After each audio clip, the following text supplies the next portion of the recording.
Hey guys, my name is Dinobot, coming at you today with my Witch Doctor tank build. I'm going to show you some footage a few days ago from a Belial kill of mine when I was solo. I know it's just Act 2, it's a boss fight, it's not that challenging and all that jazz, but I feel this is a pretty good fight to show the strengths of a Witch Doctor tank. There's quite a bit of diversity in the fight as far as AoE, mobs, single target, high single target damage on yourself, so it kind of displays the life regen capabilities of the class, the different escape scenarios, the different buffs we have. So overall, I feel it will show why I went with this spec. Um, Next few days, I'll try to come out with some other videos with later act footage and different champion packs and show that it's viable in those different acts. Right now, I'm in Act 3, about the middle of Act 3.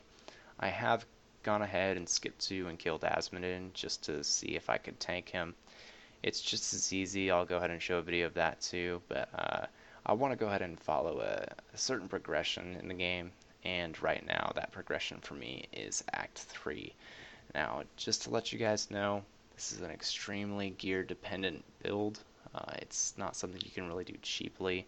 You can go the cheap route and get through Act 1 really easily. Just about any build gets through Act 1 easily. But if you want to get through Acts 2 and eventually Act 3, it's going to consume a lot of time, a lot of effort, and a lot of gold to go ahead and get that gear. Now, in this video, I wouldn't consider myself to overgear Act 2 very much. As you can see, I have a couple of close calls in the video, but the stats are about 500 all resist, 50k HP, 700 life on hit, and 4.5k armor. So nothing crazy. I don't think that those stats are too expensive, maybe a couple million. So if you want to go ahead and give it a shot, it's a lot of fun. It's a great spec to give you a break from the Splinter's Kite build or Zombie Bears if you're tired of that. I did those for a while. Splinter's Kite just got too boring for me. Not knocking the build, it's a good build. Can get you very far into the Acts 3 and 4 and not cost you very much, but it just wasn't my playstyle. I used Zombie Bears for tanking for a long time. A lot of people know that was the first iteration of this build. It worked. I killed Belial with that. I killed the beginnings of Act 3 with it. But the problem I ran into is it didn't offer much sustain. The life on hit on it was just terrible, and a lot of mobs in Act 3 were DPSing me down before I could DPS them. The big downside to this spec is your DPS is just awful. You only have 12 to 16k DPS unbuffed, which is not very high, so you have to outlast mobs, and in Act 3 their health pools get so high that you simply can't outlast them with a Bears build as far as tanking goes. Um, in order to solve that, I went browsing on the forums, kind of researching different abilities, testing them out. Some guy suggested Reign of Toads.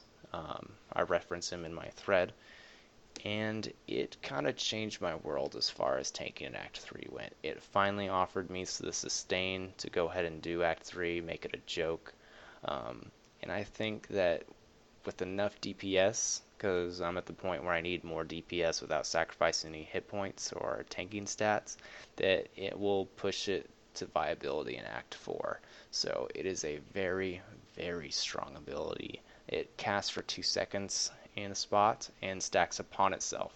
So the life on hit benefits from it are huge. It's bigger than any ability we have. It's better than darts. It's better than zombie bears. It's better than anything by far. So definitely go with that in the tank build.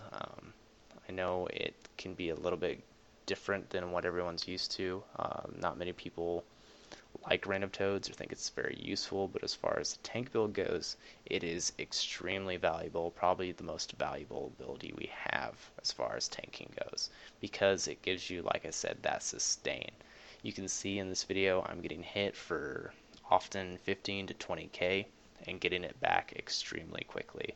Now some of that is health globes, some of it is from Spirit Walk, but I promise you the returns from life on hit are more than worth it. So if you can get a decent amount of life on hit and regen, you'll be good to go. Our other tanking abilities that make this viable are Horrify. You get 100% armor for 8 seconds after casting it. Uh, don't make the mistake a lot of people make when they first try out this spec, which is they go into a group of mobs, hit Horrify, and just creates chaos. You don't want mobs going everywhere when you're trying to AoE them down and get life on hit from random toads if they're in one spot. It kind of really screws it up. You want mobs to be stationary.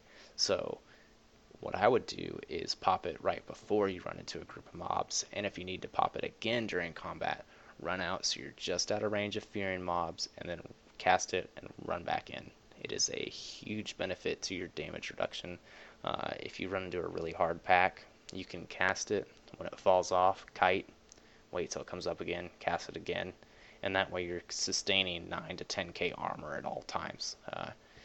Another thing you can do to minimize its downtime is, instead of what I used to do, which is terrible, of casting Horrify and then piggybacking with Spirit Walk, you want to go ahead and save Spirit Walk until the Horrify buff falls off, so that way you are getting the most benefit out of both buffs. So I use Spirit Walk with the 15% life healing journey.